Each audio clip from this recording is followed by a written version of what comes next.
আসসালামু আলাইকুম ভিউয়ার্স। আপনার হাতে থাকা মোবাইল ফোনটি দীর্ঘদিন ব্যবহারের ফলে আপনার মোবাইল ফোনের ব্যাটারিটা কিন্তু লো পজিশনে চলে আসছে।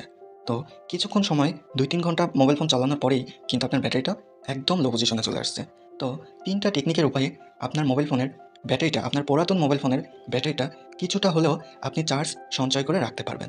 তো নাম্বার ১, আপনার মোবাইল ফোনে যদি আপনার মোবাইল ফোনের লোকেশন অপশনটা ওপেন থাকে তাহলে আপনি এখনই অফ করে দেন।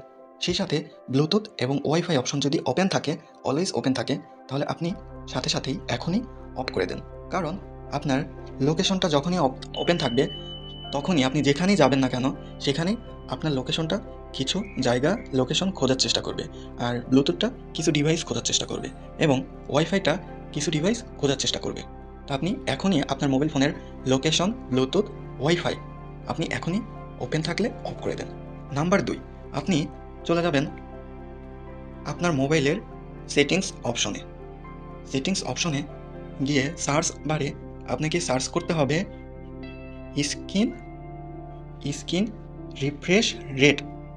তো স্ক্রিন রিফ্রেশ রেট সার্চ দিতেই এখানে আপনারা অটো সিলেক্ট করে দিবেন।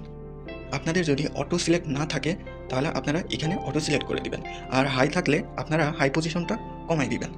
তো নাম্বার ৩, আপনার মোবাইল ফোনে যদি অতিরিক্ত অ্যাপস থাকলে যে অ্যাপসগুলো আপনি ব্যবহার করবেন না, সেই অ্যাপসগুলো সাথে সাথেই আপনি আনইনস্টল করে দিবেন। তো এই ৩টা উপায়ে আপনার মোবাইল ফোনের ব্যাটারি চার্জ আপনি অনেকটা সঞ্চয় করতে পারবেন। ৩ থেকে ৪ ঘন্টা, ৪ থেকে ৫ ঘন্টা আপনি মোবাইলের ব্যাটারিটা নতুনের মতো করে সঞ্চয় করতে পারবেন। তো নাম্বার ১, আপনার মোবাইল ফোনের location, wifi, Bluetooth option on থাকলে অফ করে দিবেন। নাম্বার ২, আপনার মোবাইল ফোনের সেটিংস অপশনে যাবেন, স্ক্রিন রিফ্রেশ রেটটা অটো করে দিবেন।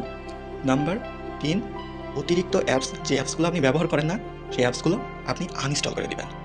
তো এইভাবে এই টেকনিকটার উপায়ে আপনার মোবাইল ফোনের ব্যাটারি চার্জ অনেক বেশি পরিমাণ আপনি সঞ্চয় করতে পারবেন।